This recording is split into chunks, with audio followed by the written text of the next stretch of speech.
अस्सलाम वालेकुम क्लास। आज हम लेक्चर नंबर 27 स्टार्ट करेंगे, जिसमें हम रैशनल और इरेशनल नंबर के बारे में पढ़ेंगे। रैशनल नंबर्स क्या होते हैं? वो सारे नंबर्स जो p बाई क्यू के फॉर्म में लिखे जा सकते हैं उनको कहते हैं रैशनल नंबर्स।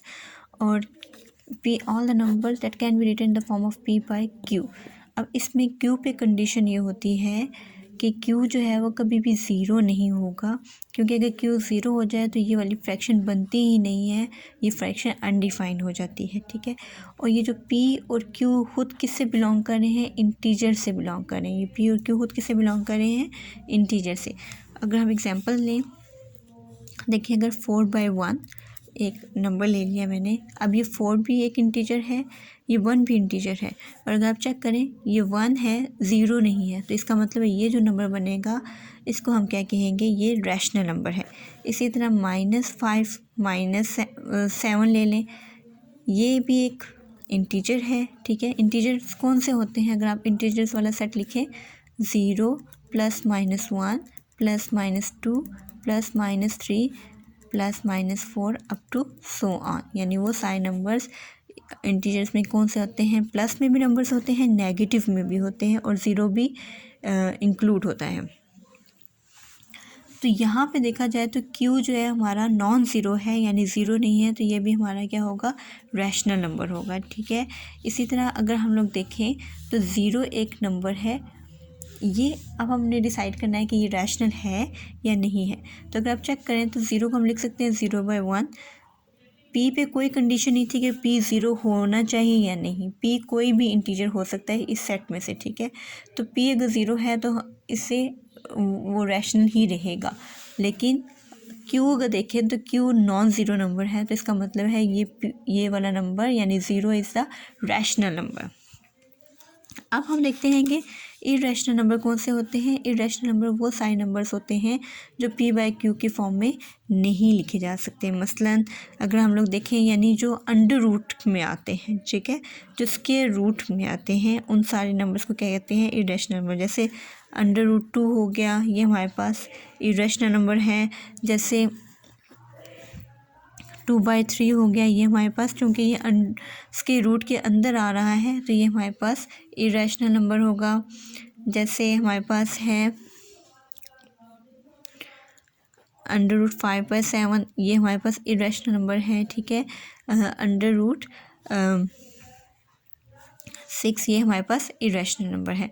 तो ये सारे नंबर्स ऐसे हैं जो p बाई क्यू की फॉर्म में नहीं लिखे जा सकते, इनको कहते हैं इरेशनल नंबर। और इन पे स्क्वायर आता है, ठीक है, स्क्वायर रूट आता है, और ये रैशनल नंबर जो p बाई क्यू की फॉर्म में लिखे जा सकते हैं। अब आगे हम लोग देख लेते हैं काइंड्स ऑफ डेसिमल फ्रैक्शन, यानी जो डेसिमल फ्रैक्शन होती है उसकी कितनी काइंड्स होती हैं। एक है टर्मिनेटिंग। टर्मिनेटिंग जैसे नाम से जाहिर है कि टर्मिनेट हो जाती है, ख़त्म हो जाती है। The finite number of digits in its decimal part is called terminating, यानी इसमें कुछ ही डिजिट्स होते हैं आफ्टर डेसिमल, और उसके बाद ये ख़त्म हो जाती है, तो ऐसे डेसिमल को कहते हैं टर्मिनेटिंग। जैसे कि अगर हम लोग देखें एग्जाम्पल में 3.05, ये हमारे पास एक ऐसी डेसिमल फ्रैक्शन है जो कि यहाँ पे स्टॉप हो रही है, इसके बाद कोई नंबर आगे नहीं है। ठीक है। इसी तरह हम लोग एक फ्रैक्शन देखें 0.081, ये यहाँ पे स्टॉप हो रही है, इसके बाद कोई आगे नंबर नहीं है। तो ऐसी फ्रैक्शन को कहते हैं टर्मिनेटिंग डेसिमल फ्रैक्शन। फिर इसके बाद है रिकरिंग, जो कि डेसिमल पॉइंट के बाद वो रिपीट होते, उसमें जो कुछ नंबर्स हैं वो सेम ऑर्डर से रिपीट होते जाते हैं। जैसे मैं अगर एक नंबर लिखूँ 0.34333, अब ये जो 333 है ये रिपीट हो रहा है, तो ऐसी फ्रैक्शन करते हैं रिकरिंग, यानी जिसमें रिपीट कुछ नंबर्स जो है वो किसी ऑर्डर में रिपीट हो रहे हों। ठीक है। जैसे अगर मैं लिखूँ 0.61616161, तो यहाँ पे क्या है कि दो नंबर हैं जो बार बार रिपीट हो रहे हैं, वो कौन कौन से हैं? 61 61 61 और 61। यहाँ पे सिर्फ एक नंबर बार बार रिपीट हो रहा था, तो ऐसी डेसिमल को क्या कहते हैं? रिकरिंग।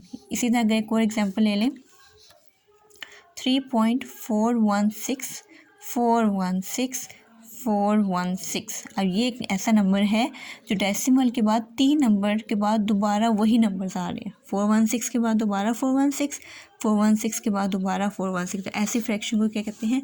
रिकरिंग।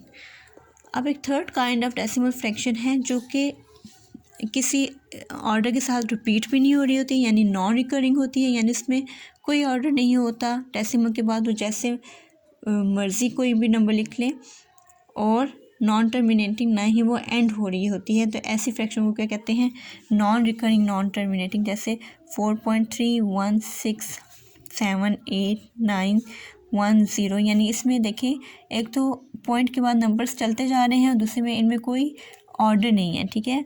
मतलब जैसे यहाँ पे रिपीट हो रहे थे ना किसी ऑर्डर के साथ, जैसे यहाँ पे 3 रिपीट हो रहा था, जैसे यहाँ पे 2 डिजिट्स रिपीट हो रहे थे, यहाँ पे 3 डिजिट्स रिपीट हो रहे थे। यहाँ पे ना ही कोई ऑर्डर है, ना ही ये टर्मिनेट हो रही है, ख़त्म हो रही है डेसिमल फ्रैक्शन। तो ऐसी फ्रैक्शन को क्या कहते हैं? नॉन रिकरिंग, नॉन टर्मिनेटिंग, ठीक है। अब यहाँ से हम देखते हैं कि ये जो पहली दो है ना, टर्मिनेटिंग और रिकरिंग, अगर इस तरह की फ्रैक्शन हो तो वो नंबर क्या कहलाता है? Rational number. वो नंबर क्या कहलाता है? Rational number. और अगर इस तरह का नंबर हो जो नॉन रिकरिंग हो, नॉन टर्मिनेटिंग हो, तो उसको क्या कहते हैं? Irrational number. यानी ये मेरा इर्रेशनल नंबर है, ये वाले नंबर और ये वाले सारे नंबर्स क्या कहलाएंगे? रैशनल नंबर्स कहलाएंगे, ठीक है। तो डेसिमल फ्रैक्शन में जो फ्रैक्शंस टर्मिनेटिंग हो और रिकरिंग हो वो क्या कहलाती हैं? Rational numbers. और जो non recurring, non terminating numbers हो वो क्या कहलाते हैं? Irrational numbers.